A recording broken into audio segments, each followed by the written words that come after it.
Hi there guys, welcome back to another solo run on the Retrobrown channel. Today, as you can see wiggling in front of you, is the ultimate legendary in this generation, Mewtwo. And I'll tell you what, he is definitely an ultimate legendary for a very good reason. So let's get into the video.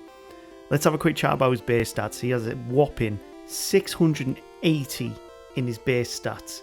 That's spread across fantastically across his speed, his special, great attack, great HP, okay of defense. But yeah, wow, I'm so happy this Pokemon came up on the wheel, and this genuinely might be my quickest solo run to date. Is it going to be faster than Gyarados though? Considering Gyarados got 2 hours 45 minutes, we're going to have to find out very quickly. So as I do on all of my runs, set your text to fast, turn off battle animations, pick your Pokemon, and we're going to make sure Charizard is the rival's Pokemon at the end of this.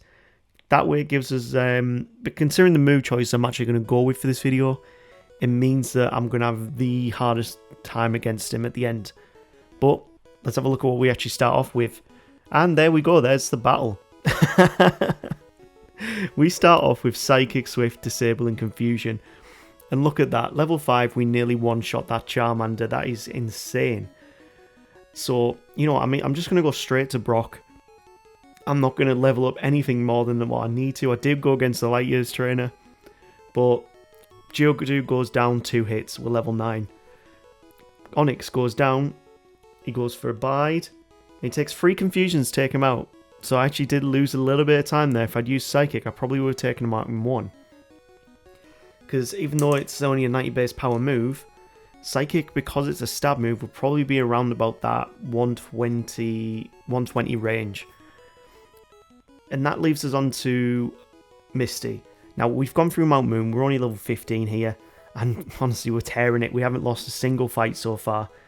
We're on the Starmie, and because Psychic is not... it's resisted against Starmie, I go for Swift. And we actually have our first loss of the run, because I decided to use Swift. Now, that was definitely the wrong play. As you can see here, doesn't matter that it's resisted. Psychic is just going to decimate her team. Yes, she goes for Tackle there. Critical hit probably didn't help us out too much. I mean, because we are so fast, we do get critical hits a lot. In Gen 1, your critical hits are based off your base speed stats. So if, considering we're a whopping 130... we're going to get a lot of crits, which means we do not need to rely on badge boost whatsoever in this run. To be fair, we're probably not even going to get to a stage where, well, Mewtwo learns its first move after those initial 4 at level 60. I don't even think we're going to get to that stage to even learn a new move. We're going to have to rely on our TMs to get us through these battles. So you might be thinking, why have I gone to Misty before going against a rival in Nugget Bridge? It's technically faster to go beat Misty, then go on Nugget Bridge, come back down and then go off to Vermilion. It's faster because you're not doing a lot of backtracking that way. So if you are going to do a run and try and do it as quick as possible, that's the route I recommend. Once we can move on to the SSN, we actually haven't visited a Pokemon Center since Cerulean. The reason why we're doing that as well, again, it's a speedrun sort of tactic.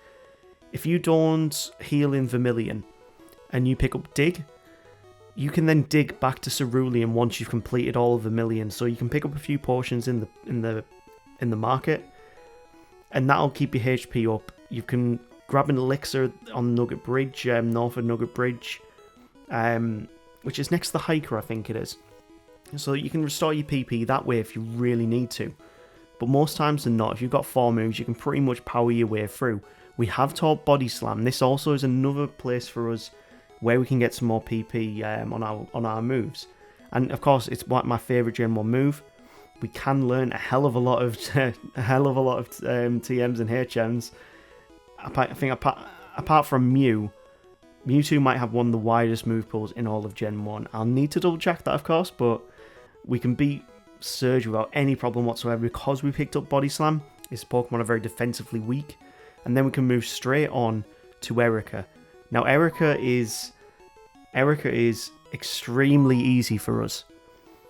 Because we've got Psychic, 2 other Pokemon are weak to us. The Tangler actually tanks a Psychic, But when as soon as that Vileplume comes out, one hit is more than enough to take it down. And we're only at level 29 here.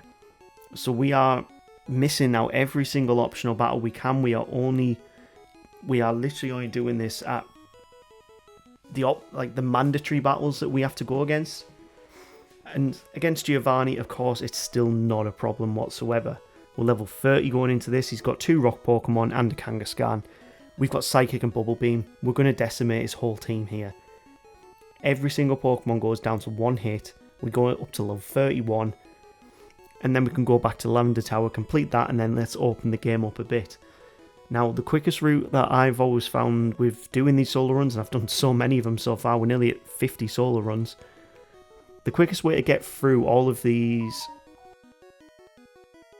So back in Lavender Tower, most of these Pokemon are just going to go down to 1 shot. This is how good Mewtwo is. We really don't need to stretch ourselves too much. We've got a great moveset already to take down every single Pokemon there is. And if we really are struggling, then that's where we use Psychic. He is a one-hit KO machine, Mewtwo is. And that leads us on to going straight from Lavender Tower to seeing how we do against the rival in Silphcore. Now, we haven't got up many levels since that point. Literally only got up 2 levels since then through mandatory battles that we have to go against. And you can see we're starting to have a little bit of a struggle here. So we're level 34. Execute is going to be a bit of a problem because it can tank a Psychic. And it'll be even worse when it gets to an Executor.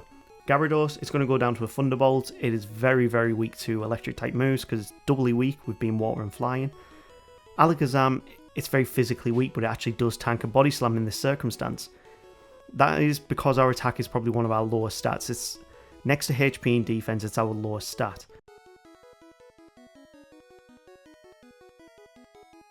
Charizard then goes down to 1 Thunderbolt, and yeah, we beat him first try. We haven't lost now since Misty. One loss we've had in this entire run so far. And that's going to continue on for quite a long time.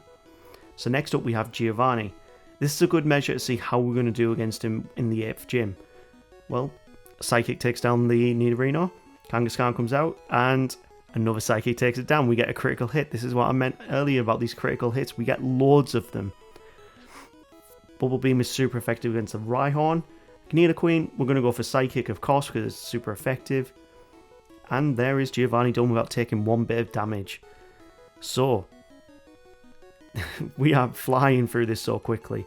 And if you are going to do this in as quick as you can, once you've beaten Silphcore, go beat Sabrina, like we're doing here with Body Slam, just tearing up her team. And then you can move on to do Fuchsia City, then you've got Cinnabar, Viridian City, then the Elite Four. And here we actually have a bit of an issue. As you can see here, this Alakazam actually starts walling us and we run out of PP for Body Slam. We have got it paralysed, but we are losing PP, and if we hadn't have got that critical hit, we probably would have been stalled out that entire battle till we were on struggle. So it's a good thing we didn't lose there, but that is kind of worrying that the Alakazam walled us there. I mean, if we can get Recover, which we can do at level 70, but I don't think we'll ever get to that level by the end of this run. I mean, we're at Koga, we've beaten 5 of the gyms so far, we're level 39. The Elite Four is right round the corner. We've got 2 gym leaders left after this one. Koga, of course, he is no problem whatsoever. He's a Poison type gym leader. We're a Psychic type Pokemon, we're a Psychic type Legendary. Do the maths, we're really going to go through this very quickly. Then I realised he couldn't dig out of his gym, but once I walked out, we went over to Blaine, and we're going to have no problem still whatsoever. We have got rid of Bubble Beam for Ice Beam, but it's still not the move we need. Genuinely, only move you really need on a Mewtwo is Psychic. It will just sweep. We do get the special drop on the Rapidash because it does tank one Psychic, and we get caught in Fire Spin. And I was very glad we didn't get caught in that for a majority of it. It's a good thing we have great speed stat to outspeed it. But yeah, if we get caught in that Fire Spin, there's a chance that we lose. And then we beat Blaine. And this just leaves us with Giovanni. So you might be wondering, why am I not showing any of the little battles in between this, the optional battles, the mandatory trainers you have to go past. To be honest, they're not very interesting. We're Mewtwo. We've only lost to Misty, and that was through bad strategy. there is not really any trainers in the entire region that can stand up to a Mewtwo, so I don't really see the point of me showing those optional battles too much. And this brings us on to Giovanni, who is touted as the strongest trainer in Kanto. I'm very debatable on that subject because we don't lose one bit of HP against him. This is the Pokemon that he tried to catch in the anime, that he did capture for a little while, but then broke out and destroyed his operations. And again, as in the anime, we have just destroyed his operations and put Team Rocket into hiding. Well done, Mewtwo. You have followed canonically. You've followed. What's the word for it? You've canonically followed the story. Okay, so the rival before the Elite Four. Good little test to see how we're going to do in the Elite Four, really. We're only level 43 here. We've not used any rare candies. We've only gone against the mandatory trainers in the entire run. We're Ice Beaming the majority of his team here. We still have a majority of the moves that we've set out with. So we do have Body Slam, we still have Thunderbolt, still have Ice Beam, we still have Psychic. If we really need to upgrade the Ice Beam, we can go get Blizzard, which you can get in the Cinnabar Mansion. And here we also get walled again by that Alakazam for one turn. I think his Alakazam is worse than Sabrina's in all honesty, though, figuring that he doesn't really use Recover very much. And of course the Charizard goes down to Thunderbolt. I might have made it a bit easy on myself putting Thunderbolt on the moveset, but it's a move we can use. To be honest, any of the starter Pokemon, we would have had one move or other which would have been super effective. I just thought that we haven't seen Charizard as the rival's Pokemon for a long time. Let's use it. So, Lorelei. This is the reason why I've got Thunderbolt on my move pool. We're level 45, and we're actually not one-shotting any of the Pokemon, which is very surprising. We're level 46 going into this, and next out is Slowbro. It is defensively bulky, but a critical hit is more than enough to take it out. Out of all the Pokemon, Jinx was probably the one I was most worried about because I didn't have a hard counter for her. And we do get Paralyzed. So that means we're going into this Lapras Paralyzed, and a Blizzard is going to leave us on 4 HP and hits us again, so we actually have our second loss of the run. And ironically, both against Water Ice type trainers. So there's definitely a little pattern there. It doesn't do very well against water types, even though we have Thunderbolt, which is a super effective move. We get a Thunderbolt on the Dugong this time round. We still don't one-shot the Cloyster at level 45. That's a little weird, but yeah. 46, we're going to do good damage against the Slowbro. It's not, with a critical hit, it definitely is a one-shot. Do we get better luck against this Jinx this time? I misclicked and went for Thunderbolt. I really should have went for either Body Slam or Psychic. And thankfully, we do not get Frozen or Paralyzed this time. So we can move into the Lapras without any status effects. Thunderbolt gets a critical hit, but it's still not enough to take it out. But she goes for the Super Potion and we take out Lorelei. So, second try victory against her. Only the second loss of the entire run. Let's see how we do against Bruno. I'm sorry, it's Bruno. We're a Psychic type. We're going to do fantastic here, guys. I didn't even heal going into this one. Look at him. One Ice Beam down. Hitmonchan, we're going to go for Psychic. Boom, down. Next up is going to be the Hitmonlee. What move are we going to use? I don't know, maybe Psychic? And it's down. Next up is the Onix. What should I use? Ice Beam? Yeah, maybe Ice Beam. It's down. And last up is Machamp. Big Psychic, takes him out. And Bruno, of course, puts himself back at the bottom of the Elite Four because he's just genuinely quite awful. And that brings us on to Agatha. Now, you know what? I actually didn't even heal going into this fight. Big reason for that. All of her Pokemon are weak to Psychic. But we don't even take out the first Gengar with a Psychic. So, yeah. We actually put ourselves at a big disadvantage here. Golbat is weak to Thunderbolt and Ice Beam, so we're going to change up from using Psychic so we can save a bit of PP.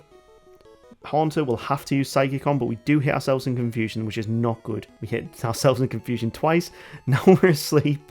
Arbok comes out, uses Bite. We're on very low HP. We hit ourselves in Confusion and he uses Bite again. 3 losses. I got very cocky. Oh, let's try that again. So we know a Psychic's not going to take out the Gengar. We do get put to sleep and she does use Dream Eater. Twice. And then Nightshade. and then Dream Eater. We still haven't woken up. And we lose. 4 losses. Twice to Agatha. I didn't think we'd have this much of a problem against her. In all honesty, I really didn't think we would. This time round, we get the Psychic twice. We take out that first Gengar. The only thing is we're confused. So next up is the Golbat. Psychic is going to take it down in 1. That's what we like to see. That's what I really like to see. Haunter is going to go down to a Psychic. Arbok is out next.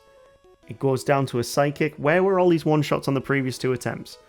And then Gengar comes out and we get a critical hit. So, yeah. This is... Whenever you've heard on Jiro's video when Agatha is a lottery, this is a great example of what he means by that. So Jiro's, you're completely right about that. Next up though is Lance. And then we've got the final battle against the champion. So first up, he always starts with a Gyarados. We have a great matchup for this with Thunderbolt. I'll never see that Gyarados again. Dragonair, we've got Ice Beam. Is it a one-shot?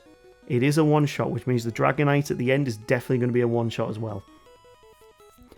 And the only real threat on this team is going to be that Aerodactyl. If it actually outspeeds us, which it doesn't, and it goes down with an Ice Beam. So last up is that Dragonite, and we sweep Lance. Just like that. And we go up to level 50, which I was very annoyed at, if I'm being honest. I really wanted to do this entire run under level 50. But it just didn't work out that way.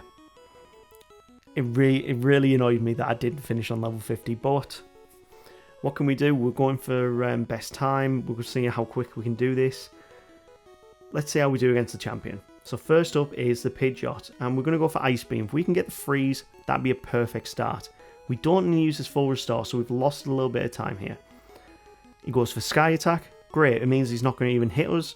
We can move through. Next up is the Alakazam. It's 9 levels above us. Body Slam does big damage, and even a crit doesn't take it out in 1, so that's not great. 2 Body Slams takes it out, and we're on to the Rhydon. One of the specially weakest Pokemon in his team. 1 Ice Beam, more than enough to take it down. Exeggutor gave us a bit of a problem earlier on in the run, and as you can see here, it's going to do the same. It's probably going to take 3 Ice Beams to take it out here, which is not great. And then he keeps hitting his barrages. He gets 5 on his barrage there, uses full restore. Oh, come on, we need... Yes, we got a critical hit, and he uses barrage again. He is chipping away at our HP, which is not looking good for that Charizard. So we're against the Charizard now. Oh no, sorry, the Gyarados. Bye-bye, Gyarados. It didn't really matter. So Charizard's left. He is 14 levels above us. Thunderbolt gets a critical, and Mewtwo has defeated the Elite Four. Which I don't think anyone was surprised by. But I think one of the reasons why you're probably going to come to this video, apart from maybe if you watch him every week, which of course I love, guys. I think the reason why you're coming to watch these is seeing what times I actually get at the end of these runs. And looking at the statistics on my videos, that's where most people jump to, if I'm being honest. So, let's see what time we actually finish the Elite Four at with a Mewtwo. So, level 51 we finished on.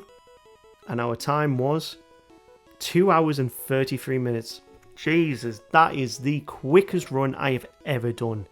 That beat Gyarados by a good 12 minutes. That's insane. But I don't know why I'm also too surprised. This is a Mewtwo. It is touted as the best Pokemon in Gen 1. So, with that, now we've seen the best Pokemon in Gen 1. It's going to be very hard to top that. Let's see what we got on the wheel next time. So let's spin it. First up we have Pidgeotto. I've spelled that wrong on the wheel, but yeah, that's going to be a difficult run. Next up is Weedle. Okay, you know what? I actually might choose Weedle for this next one. And there's a very interesting reason why. Okay, Rhyhorn's third. No, I'm going to go with Weedle. I actually think that's this. I've got a very interesting theory about how this actually might be possible to solo run the game with a Weedle. So yeah, if you got to this point in the video, guys, you know what you need to do. Please smash that like and subscribe button, you legends, and we will see you in the very next video with a solo Weedle run. It's gonna be funny, this one. So let's go. Take care, guys.